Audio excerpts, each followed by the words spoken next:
O despertador tocou com aquela violência particular de quem não tem respeito pelas tuas lembranças de ontem. Feriado é só um empréstimo que o tempo faz, e hoje o agiota veio cobrar o resto da semana com juros. Você abre um olho, olha pro teto e percebe que a ilusão de que a vida tinha parado acabou de vencer. Existe um tipo de silêncio matinal que tem gosto de traição. Não é o silêncio nobre da madrugada, aquele em que o mundo dorme e você se sente o único dono das horas. É o silêncio das 6 da manhã de uma terça-feira que insiste em se fantasiar de segunda. O despertador toca e você olha para a tela do celular com a mesma expressão de quem recebeu uma intimação judicial por engano. A luz da tela bate nos seus olhos meio grudados pelo sono e parece que o aparelho zomba da sua cara, exibindo o orgulhoso dia da semana como quem diz: voltou, meu camarada, acabou a brincadeira. Ontem ainda era um conceito abstrato de tempo. O ontem não tinha hora para acabar. Você podia acordar às 11 da manhã, almoçar resto de empadão na beira da pia, passar a tarde inteira com a mesma bermuda de ficar em casa e decidir que tomar banho era uma opção estética, não uma obrigação social. O tempo tinha uma textura macia, quase líquida. As horas escorriam sem fazer barulho. Você olhava pro relógio e pensava: ainda são 4 da tarde, dá para assistir aquela série inteira, tirar um cochilo de 2 horas e ainda fingir que sou uma pessoa produtiva? Não deu, claro. Ninguém assiste a série inteira, ninguém produz nada, e a única coisa que você fez foi rolar o fade do celular até os seus olhos arderem de cansaço. E agora o mundo cobra o juro dessa liberdade barata. A rua lá fora tem um barulho diferente. Não é o barulho abafado e preguiçoso de feriado, onde os carros passam devagar, os vizinhos parecem estar todos dormindo e o ar tem cheiro de pão francês um pouco mais tarde do que o normal. Hoje o trânsito tem pressa. A buzina do primeiro carro às 7 da manhã soa como um tiro de largada para uma corrida em que ninguém quis se inscrever. Você vai até a cozinha, coloca água pro café e percebe que o pacote de açúcar acabou. Sobrou só aquele restinho no fundo, misturado com umas pedrinhas duras que você precisa esmagar com a colher. A cafeteira elétrica faz aquele barulho engasgado, cuspindo o líquido escuro num ritmo irritante, como se estivesse tão revoltada quanto você com o fato de o sol ter nascido. Sêneca, lá na Roma antiga, passava boa parte do tempo escrevendo cartas sobre como a gente desperdiça a vida. Ele dizia que não é que a vida seja curta, mas que a gente faz um estrago danado com o tempo que tem. É uma frase bonita, daquelas que ficam ótimas no livro de capa preta na sua estante. Mas o Sêneca nunca precisou encarar o choque térmico de voltar para a rotina depois de 3 dias emendados de folga. Se o velho estivesse aqui na sua cozinha, olhando para sua cara amassada, enquanto você espera o café esquentar e tenta lembrar qual era a sua senha do e-mail que você obviamente esqueceu durante o recesso, ele provavelmente ia parar de falar de grande filosofia e ia só te oferecer um gole daquela borra de café. Porque o problema não é que a gente não saiba usar o tempo. O problema é que o tempo tem um ritmo mecânico, frio, implacável, e a nossa alma é meio molenga. A nossa alma gosta de pausa. A nossa alma quer ficar olhando para a parede da sala, reparando numa mancha de infiltração que tá ali há 6 meses e que de repente virou o objeto de estudo mais fascinante do universo. No feriado, você é dono do seu relógio. Quer dizer, você não é dono de nada, mas pelo menos a ilusão é bem feita.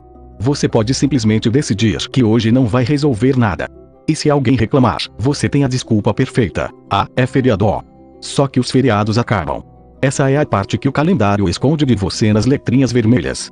Todo feriado carrega dentro dele uma cobrança futura. Cada hora deitada no sofá sem fazer absolutamente nada é um boleto temporal. Olha, eu fugindo da regra, mas é quase isso, que vai ser cobrado com juros e correção monetária no primeiro minuto útil da semana seguinte. Quando você abre o armário para procurar uma camisa que não esteja com cheiro de gaveta fechada, você sente o peso invisível dessa fatura. Santo Agostinho quebrava a cabeça tentando explicar o que é o tempo. Ele dizia uma coisa genial e desesperadora: que o passado não existe mais, o futuro ainda não chegou, e o presente é um ponto tão rápido que, se você piscar, ele já virou o passado. Na prática, o Agostinho estava descrevendo exatamente o que você sente nessa terça-feira pós-feriado. O feriado já virou pó, uma lembrança vaga de quando você comeu pizza fria às 2 da manhã na sala com a luz apagada. O futuro tá logo ali, representado por uma pilha de mensagens não lidas no aplicativo de conversa que cresceu tanto que parece um monstro de 1000 cabeças. E o presente é esse instante exato em que o café tá quente demais para beber de uma vez, mas frio demais para deixar para depois. Você calça o tênis. O cadarço tá torcido, claro, e você gasta preciosos 2 minutos tentando desatar um nó que parece ter sido feito por um marinheiro profissional. Nesse exato segundo, enquanto o seu dedo indicador tenta enfiar a ponta do cadarço no buraquinho do tênis, passa pela sua cabeça aquela clássica pergunta inútil: por que é que eu tenho que sair de casa? Não é nenhuma revolta política ou existencial profunda. É só um cansaço físico de existir na gravidade do mundo real. A cama ainda tá quente. O lençol tá amassado exatamente no formato do seu corpo, como se estivesse implorando para você voltar e fingir que pegou uma virose. Mas a porta da rua tá ali, a 3 passos da sua mão. E o mundo lá fora não quer saber se você emendou a folga, se dormiu mal ou se a sua mente ainda tá vagando por aquela praia imaginária que você visitou pelo Instagram nos últimos 3 dias. E aí você abre a porta. O bafo da rua te pega de jeito. Não é nem um calor absurdo, é só a atmosfera da cidade voltando a girar as engrenagens à força. O ônibus passa um pouco mais cheio do que o normal, com aquele cheiro misturado de pão francês de padaria, perfume forte de farmácia e o suor contido de quem também preferiria estar em qualquer outro lugar do planeta. Você entra, passa o cartão na catraca com aquela raiva muda de quem não quer falar bom dia pro cobrador, mas fala por puro reflexo social, e vai direto pro fundão. A janela do ônibus tá emperrada na metade. Fica um filete de vento batendo bem no seu olho esquerdo, o que te obriga a fechar ele e ficar com uma cara meio torta, meio pirata, balançando no ritmo dos buracos do asfalto. É nessa hora que o Sêneca dá as caras, mas sem aquela pose de estátua romana que a gente aprende na escola. Ele aparece meio cínico, olhando pro seu reflexo no vidro embaçado do coletivo. Sêneca dizia que a gente não tem pouco tempo, mas que desperdiça muito. Só que ele nunca pegou a linha 478 no dia de retorno de feriado, convenhamos.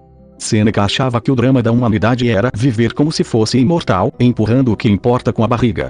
Mas a verdade seca que dói um pouco é outra. A gente não acha que vai viver para sempre. A gente só quer que o tempo passe mais rápido para aliviar essa pressa invisível que inventaram para nossa rotina.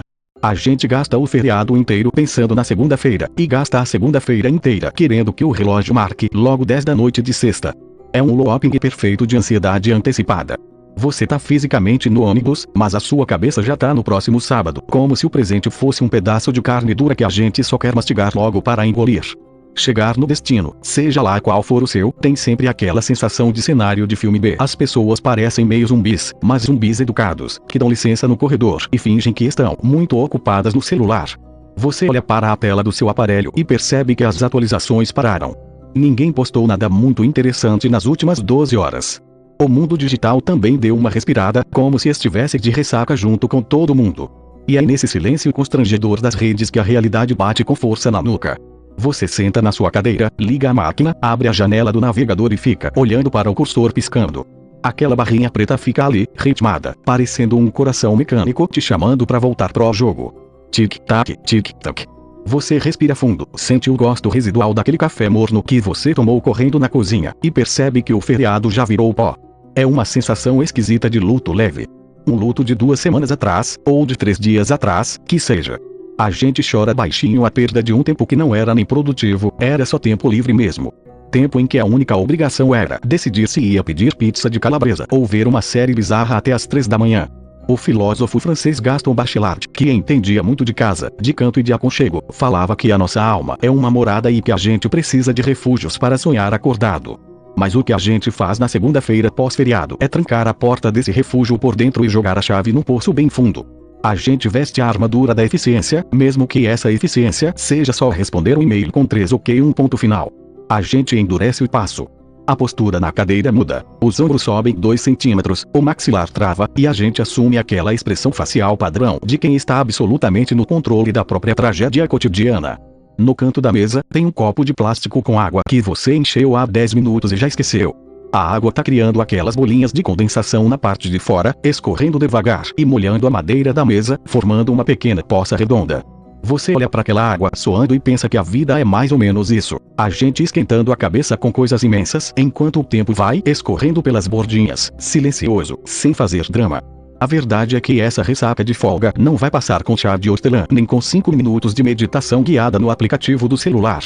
Ela passa porque o tempo não para a gente se recompor. A inércia do mundo é muito mais forte do que a nossa preguiça.